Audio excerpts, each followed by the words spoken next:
بسم الله الرحمن الرحيم الصلاة والسلام على أشرف المرسلين سيدنا وحبيبنا محمد وعلى آله الطاهرين وأصحابه النجوم أجمعين. Alors le frère m'a demandé d'intervenir aujourd'hui sur le sujet de la mosquée du prophète Mohammed sallallahu alayhi wa sallam, de la mosquée aussi de manière générale, et sur le rôle essentiellement d'une mosquée en islam. Et donc, Inch'Allah Ta'ala, on va essayer de comprendre ces éléments en parlant de la mosquée du prophète Mohammed sallallahu alayhi wa sallam. Très bien. Donc, on va commencer par le début, bi'iznillahi ta'ala. Et au début de l'islam, quand l'islam commence et que le prophète sallallahu alayhi wa sallam, il a 40 ans, les musulmans, ils vivent à la Mecque. C'est ce qu'on appelle la période mécoise. Et ils vont vivre 13 ans à la Mecque. Ensuite, ils vont émigrer à Médine, à 460 km au nord de la Mecque. Donc c'est comme, si vous voulez, Lyon-Paris.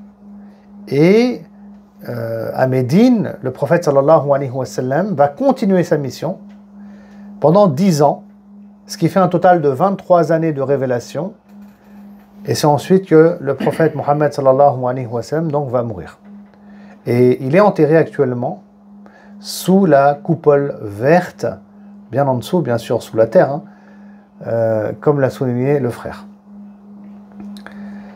Alors, ici, on a parlé de la première mosquée construite en islam, qui est la mosquée de Quba.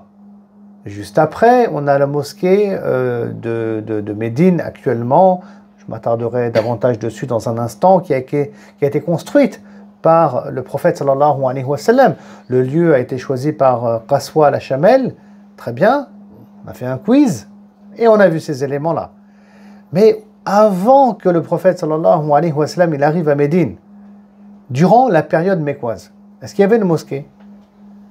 La réponse est non. Il n'y avait pas de mosquée. Bien évidemment, les 13 premières années que les musulmans vont vivre à la Mecque, ça va être des années difficiles.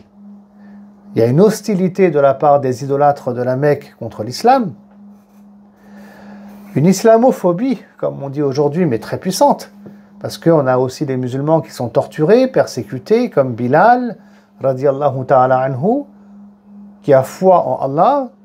Et l'islam est mal vu, car c'est sortir du système tribal, c'est finalement rejeter les croyances de ses ancêtres, c'est finalement l'islam, une religion qui va condamner, montrer du doigt l'idolâtrie et tout le système qui va avec l'idolâtrie.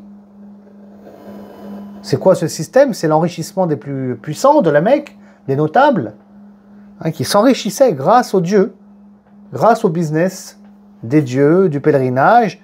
Et donc le prophète et l'islam posent un problème. Il y a de l'hostilité, les musulmans sont calomniés, sont persécutés même.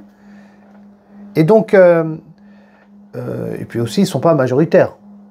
La plupart des musulmans, ils ont été envoyés en Afrique à cette époque-là, en Abyssinie, en Éthiopie. Et les musulmans, ils sont à peine 50, 100 peut-être, une fois que la plupart des musulmans donc, se sont réfugiés en Afrique. Donc, il y a, pendant les 13 premières années à la Mecque, un moment d'hostilité difficile, complexe, et bien sûr, il n'y aura pas de mosquée. Dans ces conditions-là, c'est pas possible qu'une mosquée soit bâtie et soit construite. Et se pose la question où les musulmans priaient, déjà, d'une part, et où les musulmans se retrouvaient, à la Mecque. Dans cette période difficile, tout en sachant qu'il y en a aussi qui cachaient leur islam. Ça a été autorisé, permis par Dieu, par Allah subhanahu wa ta'ala, en cas de nécessité. Certains étaient dans l'obligation de cacher leur islam du fait de l'hostilité qui était plutôt violente. Et donc les musulmans, ils pouvaient prier et effectuer la salat où ils le souhaitaient. Et ça sera le cas jusqu'à la fin des temps. car une des spécificités, comme il dit le prophète Mohammed lui-même, sallallahu alayhi wa sallam, par rapport à la salat, c'est que Allah, il a fait de toute la planète Terre une mosquée. J'entends par là ce qu'on appelle une masjid. C'est le mot qui est utilisé, masjid. C'était dans le quiz en plus, hein, pour dire mosquée. Alors mosquée, c'est qu'une traduction. Masjid en arabe signifie le lieu où on se prosterne. Et la prosternation est un signe de soumission totale et absolue à Allah subhanahu wa ta'ala. C'est ça, le lieu où on se prosterne. Et donc Allah a fait de la planète, du sol, de la terre, un lieu de prosternation, donc une mosquée, une masjid. C'est pour ça que le musulman, il peut prier à la mosquée, il peut prier au parc, il peut prier dans la rue, il peut prier où il veut. Hein? Dans une rue en Asie, dans une rue en Australie, ça ne changera rien tant qu'il prie sur terre. Et ça, c'est une facilité qui a été accordée, bien sûr, par Allah subhanahu wa ta'ala. Déjà, il faut comprendre ce principe de base. Car il n'est pas forcément facile de trouver une mosquée, car c'est le cas de la période mécoise, il n'y a pas de mosquée à la Mecque. Et donc Allah subhanahu wa ta'ala, le plus important, c'est pas les murs, mais le plus important, c'est de prier, de se prosterner devant Dieu, de se soumettre à lui, c'est ça qui reste le plus important, et on fait avec les moyens du bord. Et puis quand on embrasse l'islam et quand on est converti, c'est pas simple de prier à la maison, c'est pas simple de prier tout court, c'est compliqué, et c'est pour ça qu'il y a cette facilité donnée par Allah subhanahu wa ta'ala de prier, où que tu sois. Alhamdulillah. Maintenant aussi, comment les musulmans ils se retrouvaient chez qui, comment? Il y avait un point de chute qui est la maison d'un compagnon qui s'appelle Al-Arqam. Al-Arqam ibn Abi Al-Arqam, qui avait 17 ans, qui habitait en plein centre-ville, dans le quartier d'Abu Jahl, et c'était l'endroit où les musulmans se réunissaient en cachette, discrètement, pour ne pas se faire attraper par ceux qui étaient idolâtres et surtout les notables qui étaient hostiles aux musulmans. Donc c'était un lieu de rencontre, il y avait un besoin aussi de se rencontrer. Parce que le prophète sallallahu alayhi wa sallam devait transmettre les versets du Coran qui avaient été révélés, mais aussi pour qu'on sache quels sont ou quels étaient les problèmes qui étaient rencontrés par les musulmans, quels étaient les besoins qu'ils rencontraient aussi au sein de leur famille, quels conseils ils pouvaient donner, le messager de Dieu, Mohammed, sallallahu alayhi wa sallam. Et donc il y avait, je répète, ce point de chute, ce point de rencontre. Alors ce n'était pas une mosquée, c'était la demeure d'un compagnon, d'un musulman, d'un compagnon du prophète Mohammed sallallahu alayhi wa sallam. Et c'est pour ça aussi que dans des lieux où il est difficile de trouver une mosquée, ça peut être le cas en province, dans des villages, en France aussi, où s'il n'y a donc pas de mosquée, s'il n'y a pas de point de chute, des points de rencontre, il est toujours important que les musulmans se voient pour discuter de leurs ennuis, de leurs problématiques, pour qu'ils construisent des liens d'entraide et de fraternité, pour qu'ils prient ensemble aussi. Et donc ça peut se faire sans aucun problème chez une personne. Et on peut même, j'ai déjà vu ça, aller chez une autre personne, puis chez une autre le mois d'après. Et ça fait office de mosquée. Ça aussi, c'est quelque chose d'envisageable dès lors qu'il n'y a pas de mosquée. Et donc ensuite, une fois que la période mécoise s'écoule et que le prophète Mohammed sallallahu alayhi wa sallam se rend à Médine, il va s'arrêter dans un quartier qui est le quartier de Quba, qui est dans le sud de la ville de Médine. Il va s'installer là-bas plusieurs jours, le prophète sallallahu alayhi wa sallam. Donc il a des affaires à régler, surtout d'ordre politique, parce que le prophète sallallahu alayhi wa sallam, quand il arrive à Médine, il sera le chef de la cité, et on a des tribus juives qui sont présentes à Médine. Alors, ils ont des synagogues, ils ont des lois, ils ont une autre croyance, et donc le prophète sallallahu alayhi wa sallam avant d'entrer en centre-ville, il reste à Quba plusieurs jours, près d'une semaine, voire plus, pour trouver aussi des accords d'ordre politique avec les tribus juives présentes. Hein, c'est-à-dire qu'ils ont leur liberté, ils vivent dans leur quartier, ils ont leur lieu de culte. Toutefois, comment on va faire pour évoluer ensemble avec nos différences? Donc tout ça, ça doit être réfléchi, mis par écrit, donc il y a des discussions. Très bien. Et juste avant de quitter Quba, je répète qu'il y a un quartier se trouvant au sud de Médine, le prophète sallallahu alayhi wa sallam, il va construire la première mosquée, donc à Quba. Alors construire est un grand mot. Construire est un grand mot. Donc c'est juste un petit endroit qui est petit, qui est grand, peut-être comme la médiathèque, un lieu qui est abandonné, voilà, il n'y a ni tapis, ni rien, ni lustre, ni luxe, ni rien.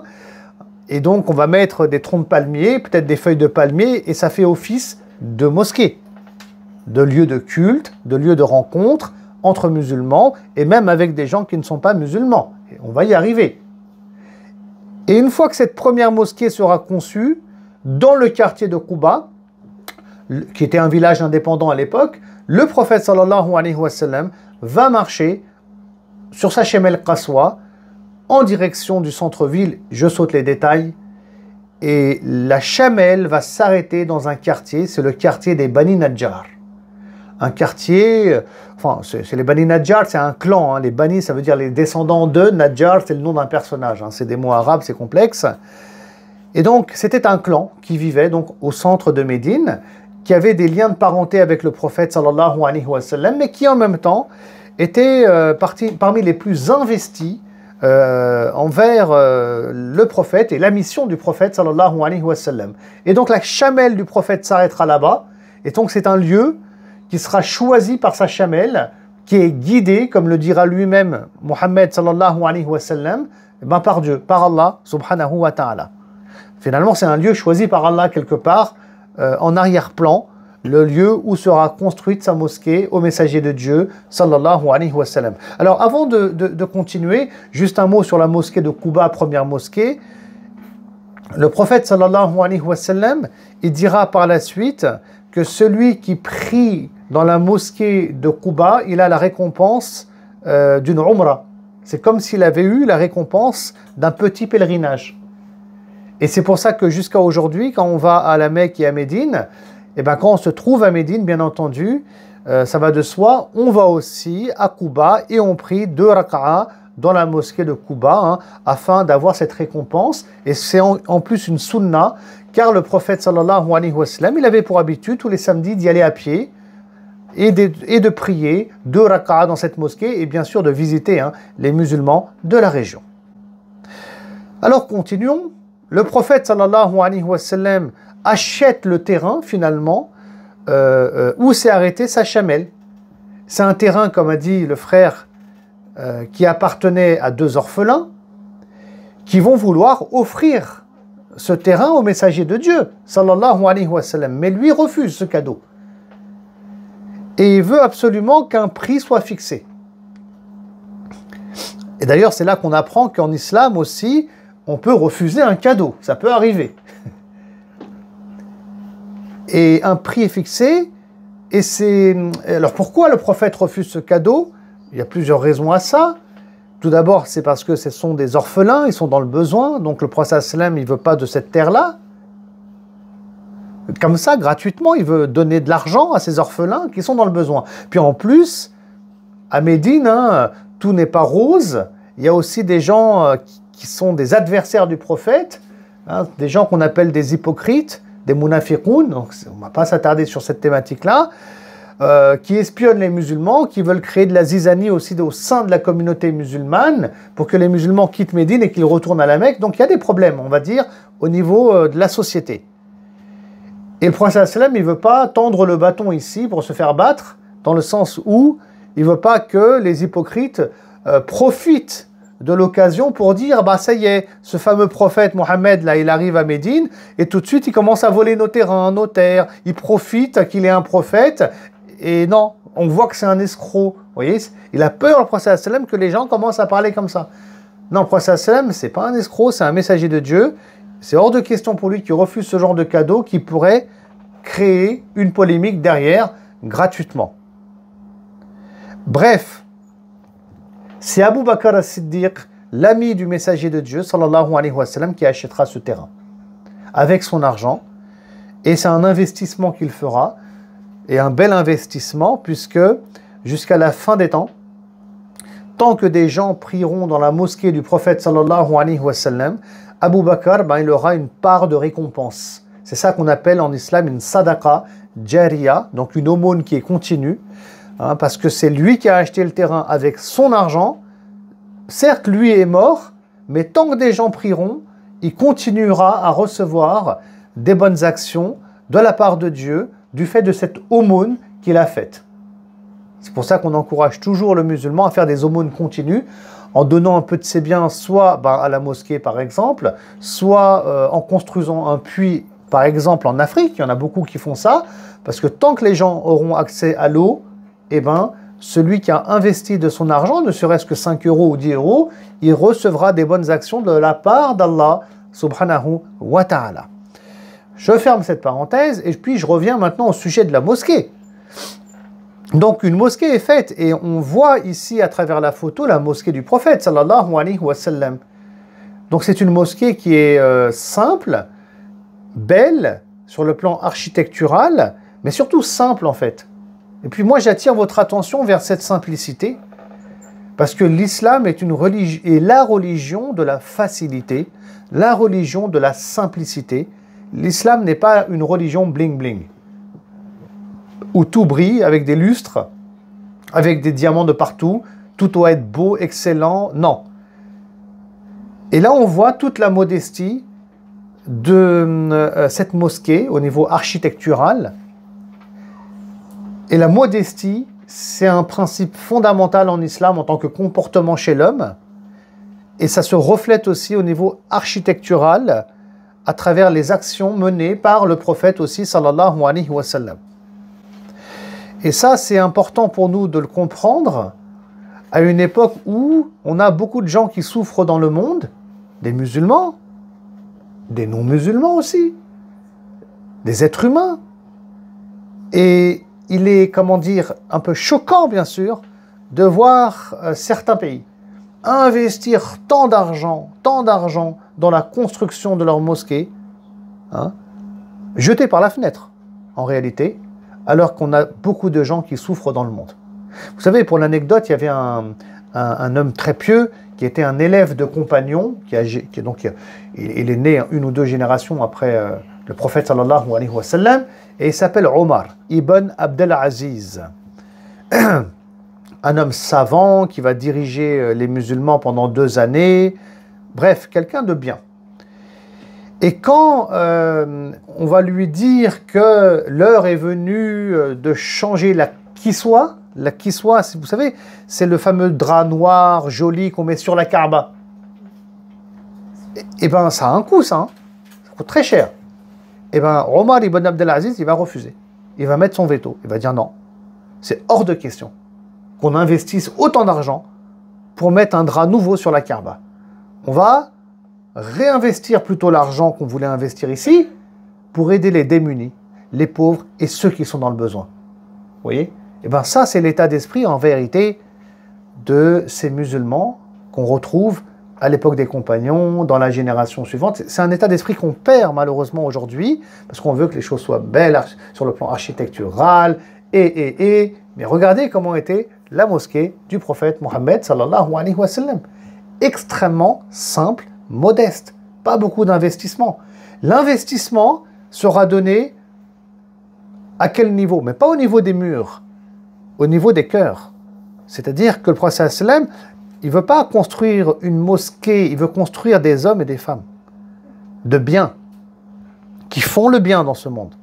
Des hommes et des femmes qui vont changer d'attitude, changer de comportement, changer de trajectoire pour s'aligner avec le Coran et avec la volonté, bien sûr, d'Allah subhanahu wa ta'ala. C'est ça le but d'une mosquée. C'est une transformation, c'est un endroit, un lieu, si vous voulez, qui est mis à disposition pour qu'on se transforme, qu'on s'améliore. Et c'est dessus que va miser le prophète Mohammed sallallahu alayhi wa sallam. Et je ne vais pas m'attarder sur le côté architectural parce que le temps passe et qu'on a beaucoup de choses à voir. En tout cas, vous pouvez remarquer, c'est une remarque que je fais souvent ici, qu'il n'y a même pas de minaret. À l'époque du prophète, sallallahu alayhi wa sallam, les minarets même n'existent même pas. Les minarets, c'est quelque chose qui va être inventé, qui va être repris des Byzantins par la suite, sous les Omeyyades. Et donc après, ça va entrer dans la culture musulmane.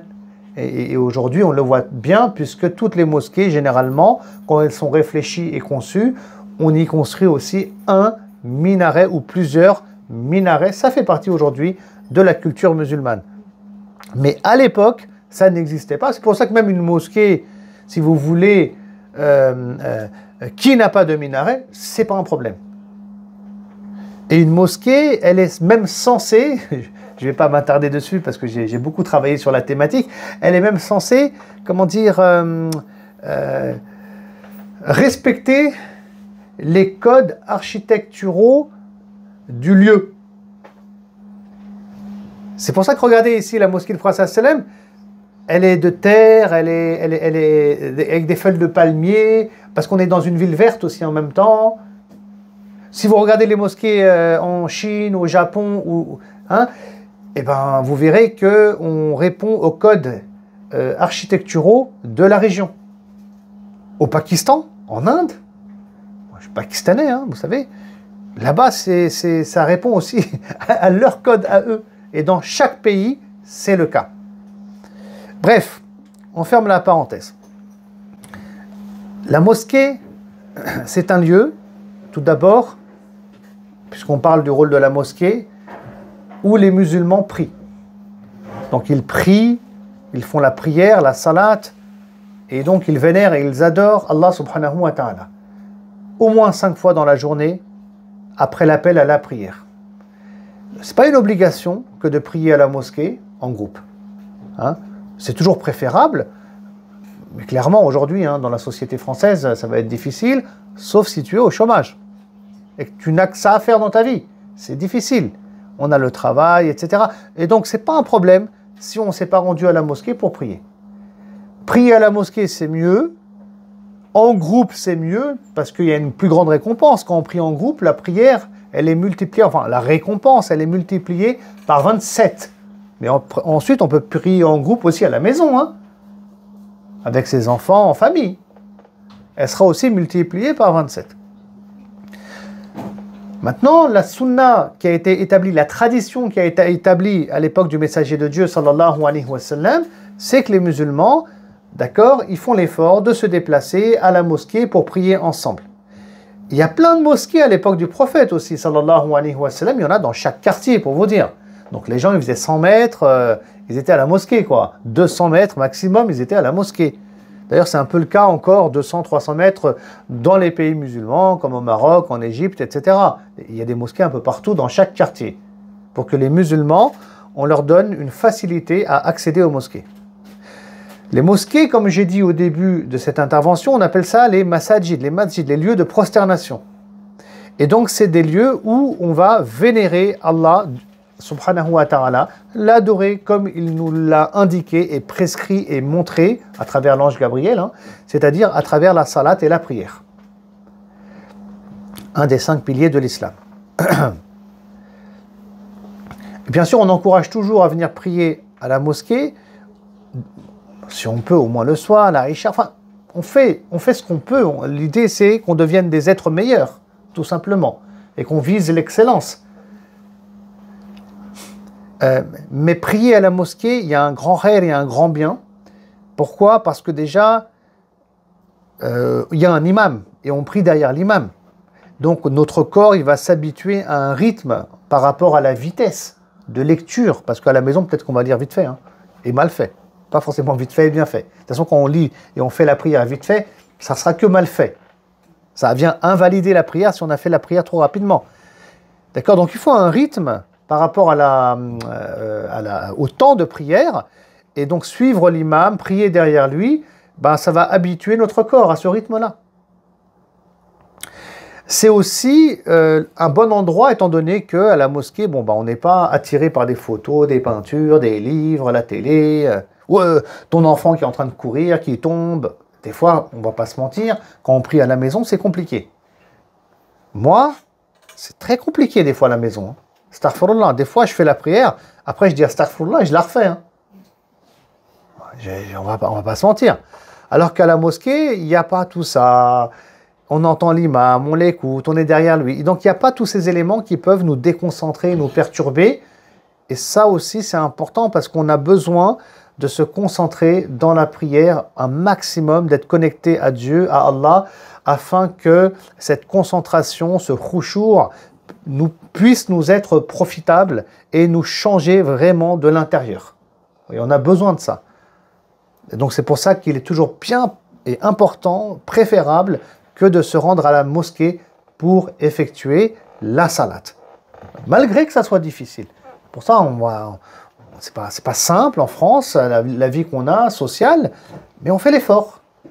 Il y a le week-end, il y a le soir, on fait l'effort. Et on fait toujours un effort pour améliorer le score, encore et encore et encore. De toute façon, l'islam est une religion qui nous invite à l'effort et à s'améliorer et à se perfectionner, même si ça prend 40 ans, 50 ans. Hein, ça ne prend pas 48 heures. Celui qui croit qu'on va devenir quelqu'un de très bien en 48 heures, bon, il n'a pas compris ni l'islam, ni même le fonctionnement d'un être humain. Hein. Il y a des logiques chez l'être humain, il ne peut pas changer en 48 heures. D'ailleurs, c'est pour ça que le ramadan dure 30 jours. Parce qu'une bonne habitude, pour qu'on la prenne, ça va pas, ça prend du temps. Vous voyez, il y a des gens, ils ne se réveillent pas le matin pour la prière. Bon, là, ils vont se réveiller pour manger. En plus, je veux dire, celui qui se réveille pour manger parce qu'il va jeûner, obligatoirement, il va prier parce que ça ne le fait pas. Sinon, il aura un peu de pudeur, un peu de honte, tu vois. Il va jeûner, adorer Dieu. À côté, il ne prie pas, on est d'accord. Hein? Eh bien, ça va habituer son corps à se lever pour le matin. Parce que pendant 30 jours, pendant le ramadan, il se réveillera pour manger. Ça, c'est pas anodin. Hein. Il y a plein de secrets par rapport au jeûne du ramadan. Hein. Ça c'est une des sagesses de Dieu. Dieu qui est miséricordieux. Allah subhanahu wa ta'ala, il sait nos prières, comment elles sont, est-ce qu'elles sont bien, pas bien, tordues, à l'heure, pas à l'heure. Et Allah, il est plein de miséricorde. Et donc Allah subhanahu wa ta'ala, quand il voit nos défauts, quand il voit nos péchés et nos fautes, ne pensez pas que Allah subhanahu wa ta'ala, il se réjouit, lui, je vais le jeter en enfer, j'ai gagné. C'est pas comme ça avec Allah subhanahu wa ta'ala. Ça, c'est des gens qui nous présentent l'islam de cette manière. Allah, il est plein de miséricorde et il met en place des adorations comme le jeûne, justement, pour que on change, on se transforme et qu'on reprenne des bonnes habitudes. Donc ça dure 30 jours, parce qu'une bonne habitude pour que ça s'ancre, ça prend du temps. Et c'est pour ça aussi que le ramadan, c'est chaque année, c'est pas qu'une fois dans la vie, comme c'est le cas pour le pèlerinage. Donc, la mosquée, c'est tout d'abord un lieu de prosternation et un lieu de culte, mais pour tout le monde. C'est pas que pour les hommes. C'est aussi un lieu de culte et d'adoration pour les femmes. Et c'est à l'époque du prophète sallallahu alayhi wa sallam, on avait aussi des femmes qui priaient dans la mosquée. Et elles ne priaient pas au sous-sol. Elles ne priaient pas à l'étage. Elles priaient au même étage que l'imam. Bon, il n'y avait pas d'étage, comme vous le remarquez. On avait les hommes qui étaient devant et les femmes qui étaient derrière. Et il n'y avait aucune barrière qui les séparait. Ne pensez pas qu'il y avait un mur, un rideau, il n'y avait rien. C'était comme ça que les choses se passaient à l'époque du prophète sallallahu alayhi wa sallam. Alors j'entends bien, ici en France c'est difficile, parce que voilà, l'architecture, la place, le terrain, c'est complexe. Très bien. Par contre, la femme, elle a toute sa place à la mosquée. Elle n'est pas... Il ne faut pas qu'une... Parce que bon, les mosquées sont gérées par des êtres humains, hein, et donc il ne faut pas que les mosquées, les musulmans, éloignent la femme, genre elle la met dans le sous-sol du sous-sol du sous-sol, vous voyez, ou qu'une mosquée ne donne pas d'importance à une femme, donc ça c'est pas possible. Et puis alhamdoulilah, ici à la mosquée d'Orly, c'est absolument pas le cas. Vous voyez, alhamdoulilah, les femmes elles ont toute leur place, elles ont plein d'activités, et ça c'est un bien, et on encourage à ça bien sûr, parce que c'est ça l'islam que nous a enseigné le prophète Mohammed sallallahu alayhi wa sallam. Alors je vais faire les éloges de la mosquée d'Orly en même temps, parce que je ne vous cache pas que ce n'est pas toutes les mosquées qui sont comme la mosquée d'Orly. Moi, je suis lyonnais, voilà, je côtoie beaucoup de musulmans, beaucoup de mosquées, et c'est une chance exceptionnelle que vous avez ici à Orly, du fait de toutes les activités qu'on va retrouver dans la mosquée. Et à l'époque du prophète sallallahu alayhi wa sallam, est-ce que c'était que un lieu de prière? La réponse est non. Il y avait aussi énormément d'activités. Et je vais vous surprendre, hein. Le prophète, par exemple, Mohammed sallallahu alayhi wa sallam, c'est à la mosquée qui recevait les délégations étrangères non musulmanes. Et ça, c'est bien connu, hein. Et il en recevait beaucoup des délégations. Des gens qui venaient embrasser l'islam, officiellement. Des gens qui venaient débattre avec le prophète aussi, sallallahu alayhi wa sallam, qui n'embrassaient pas l'islam, mais qui étaient prêts à payer une forme d'impôt pour vivre sous l'État musulman et profiter de la protection de l'armée, etc., de leurs droits, avec leurs convictions qu'ils gardaient. Hein. D'ailleurs, ça sera le cas, je vais les citer comme exemple ici, de chrétiens venus d'une ville, qui est la ville de Najran, plus au sud de la Mecque, et ils vont arriver donc dans la mosquée du prophète, sallallahu alayhi wa sallam, ils vont s'installer, ils vont avoir tout plein de discussions avec le prophète, sallallahu alayhi wa sallam. D'ailleurs, ça se passe un an et demi avant sa mort, et les discussions vont tourner autour de Jésus, Isa. Parce que eux expliqueront que Jésus est le Fils de Dieu. Quant au prophète, sallallahu alayhi wa sallam, il répondra à travers la révélation qui sera faite du Coran par Dieu. Et Allah, subhanahu wa ta'ala, du coup, dira que non, ce n'est pas le cas. Jésus n'est pas le Fils de Dieu, c'est un serviteur de Dieu. Hein. Et donc, c'est là qu'on va apprendre réellement, si vous voulez, le statut de Jésus. Les versets qui parlent de Jésus, qui n'est pas le Fils de Dieu, mais le serviteur de Dieu, qui viennent, si vous voulez, apporter un regard critique sur la question de la Trinité, ce sont des versets révélés à cette occasion-là. Et donc, où ont lieu ces discussions entre les chrétiens de Najran et le prophète sallallahu alayhi wa sallam? C'est dans la mosquée. Et ils vont dormir dans la mosquée aussi, parce qu'ils vont rester plusieurs jours à Médine. Et on a même des historiens musulmans qui nous relatent, et pour certains savants, c'est des choses qui sont avérées, que quand va venir le moment de prier pour les chrétiens, le prophète sallallahu alayhi wa sallam va même leur donner un coin de la mosquée pour qu'ils puissent prier. Oui, de toute façon, ils ont leur liberté. C'est pas en les oppressant, en les intimidant, en les menaçant que les gens deviennent croyants et musulmans. C'est par amour, c'est par tolérance, par générosité. Et donc le prophète sallam, il va pas les transformer en les empêchant de prier. Et donc il leur donne un coin de la mosquée, tout en sachant que les chrétiens font partie des gens du livre. Et ensuite, les discussions reprendront. Et donc c'est ça une mosquée. Il n'y a aucun problème que des juifs, des chrétiens, le maire, le préfet, n'importe qui, viennent ici à la mosquée. C'est un lieu qui est ouvert aux musulmans, bien sûr, mais aussi aux non-musulmans. Déjà à l'époque du prophète Mohammed sallallahu alayhi wa sallam. Et ça, c'est un message que j'ai depuis 20 ans. C'est-à-dire qu'on doit vraiment être transparent, s'ouvrir. Il faut que les gens sachent ce qu'est l'islam. Et puis surtout aujourd'hui, avec les attentats, avec tout ce qui se passe en France, les gens ont peur et on l'entend et on le comprend. Et donc c'est notre rôle à la mosquée, et encore une fois, la mosquée d'Orly joue ce rôle d'être, ouvert à tous. N'importe qui peut venir, peut poser des questions, rencontrer l'imam, tout ça c'est important. C'est très, très, très important. Et alhamdulillah, avec la journée du patrimoine, d'ailleurs, maintenant, chaque année, les mosquées, généralement, ont cette tendance à ouvrir leurs portes. Mais il faut faire plus souvent, en vérité. Franchement, moi, dessus, je suis hyper ouvert. Hein, vraiment. Et à l'époque du messager de Dieu, il y a aussi Abu Sofyan, à un moment donné. Le célèbre Abu Sofyan, un idolâtre, de la Mecque. Il y avait un traité de paix qu'ils ont cassé, et il va chercher le prophète, on lui dit qu'il est à la mosquée, il rentre à la mosquée, il va à l'intérieur. Donc c'est pas un lieu réservé comme ça, spécifique aux croyants et aux musulmans, les autres sont la bienvenue aussi. C'est un lieu à l'époque aussi, du prophète sallallahu alayhi wa sallam, qui a plein de fonctions. C'est à la mosquée que les musulmans étudient leur religion. étudient le Coran, se transmettent des paroles du messager de Dieu. C'est le lieu où il y aura un grand compagnon célèbre qui va vivre 4 années, il habitera carrément, il vivra dans la mosquée, il s'appelle Abu Huraira. Abu Huraira qui a transmis plus de 5000 hadiths, plus de 5000 paroles du messager de Dieu, sallallahu alayhi wa sallam. Donc c'est un lieu où les étudiants étudient leur religion.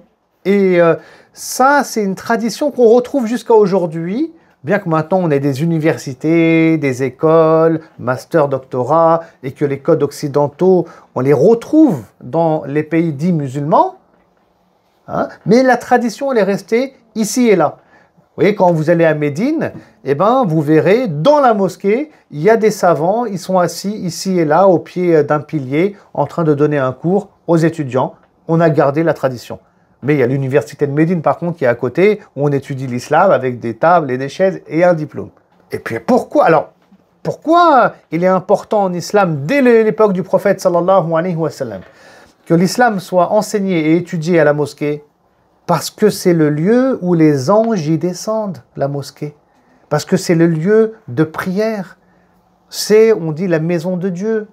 Et donc il est logique que les anges qui sont là auprès des serviteurs de Dieu, où il y a le rappel de Dieu qui est fait, les anges sont présents.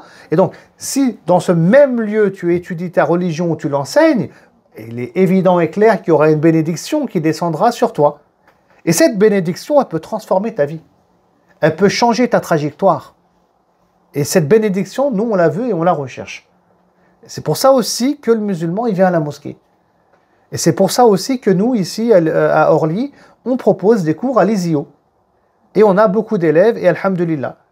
Parce que c'est l'endroit, en réalité, historiquement, traditionnellement, la mosquée, donc cet endroit d'enseignement, avec cet espoir que cette bénédiction de Dieu fasse que cette compréhension qu'on aura de l'islam, elle sera positive, que cette compréhension va nous mener à des actions positives aussi, parce qu'on est dans la mosquée en fait. Et donc cette baraka, elle peut, comment dire, faire fructifier ce savoir. On n'est pas sur Zoom. Vous voyez ? Sur Zoom, il n'y a pas tout ça. Et à l'époque du prophète aussi, sallallahu alayhi wa sallam, puisque je parle de la baraka et de la bénédiction de Dieu, vous seriez étonné de voir qu'à l'époque du prophète, la mosquée fait aussi hôpital. C'est-à-dire, c'est à la mosquée aussi qu'on soignait les blessés, de guerre parfois. On a un compagnon, c'est connu, suite à la bataille des coalisés, qui va être blessé par une flèche. D'ailleurs, il va en mourir et il s'appelle Saad. Saad ibn Mu'az.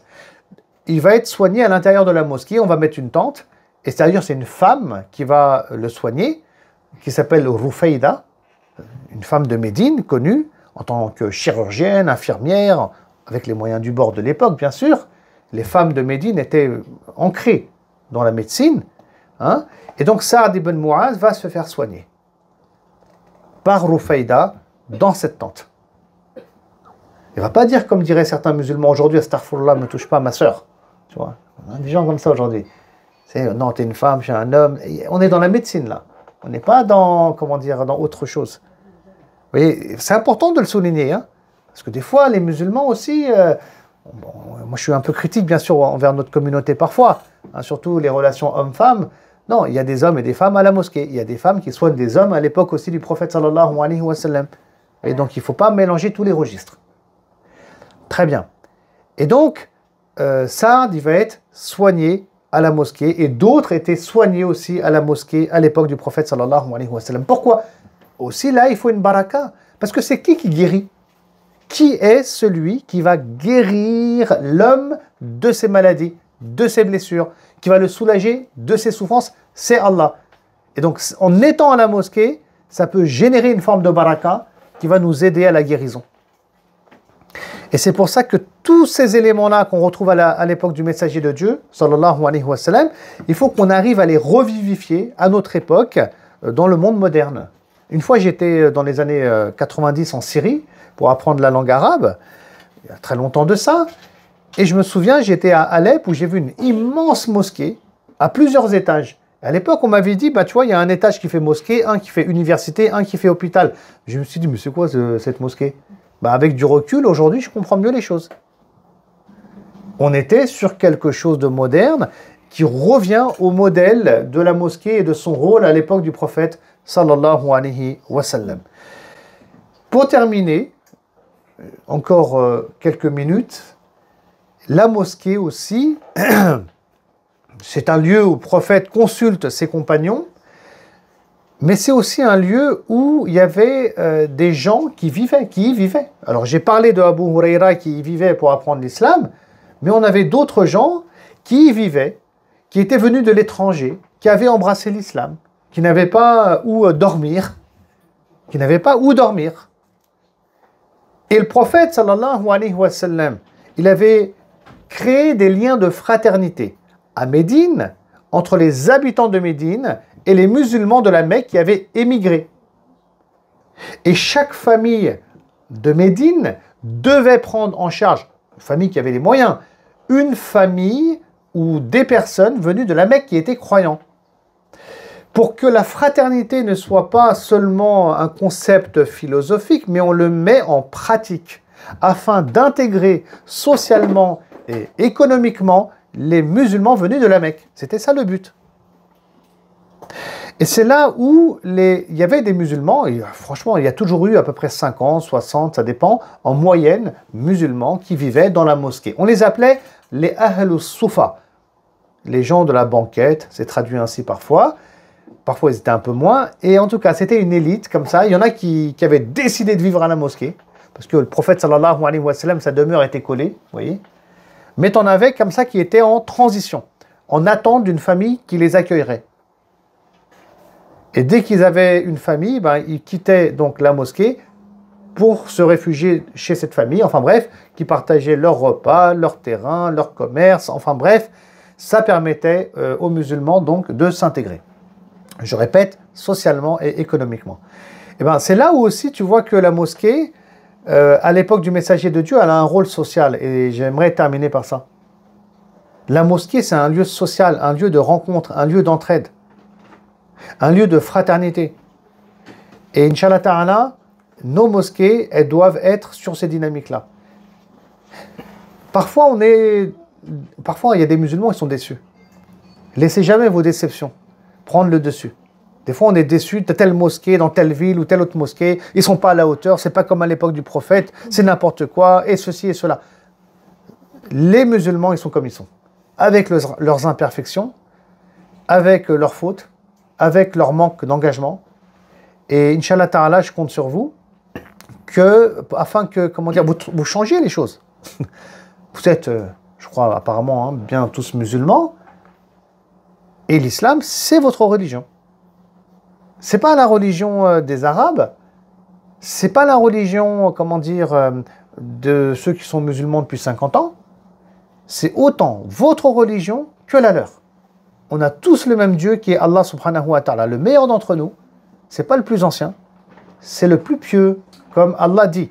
C'est pas le plus arabe, c'est le plus pieux. Atqakum, Allah subhanahu wa ta'ala dit.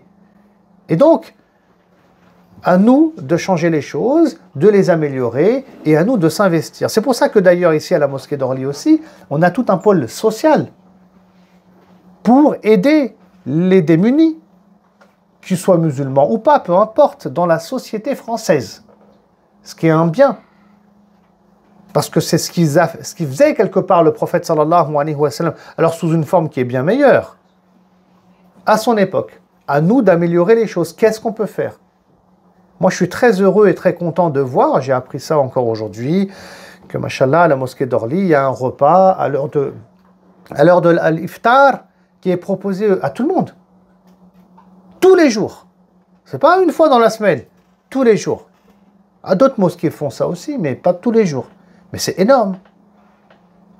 Eh bien, je suis content. Wallah, je suis content. Pourquoi? Parce que, et vous le savez mieux que moi, il y a des gens, bah oui, qui embrassent l'islam et des convertis, et wallah, c'est difficile pour eux. J'en connais moi aussi. Leurs parents ne savent même pas qu'ils sont musulmans, ils ne savent même pas où manger, et ils vont jeûner quand même.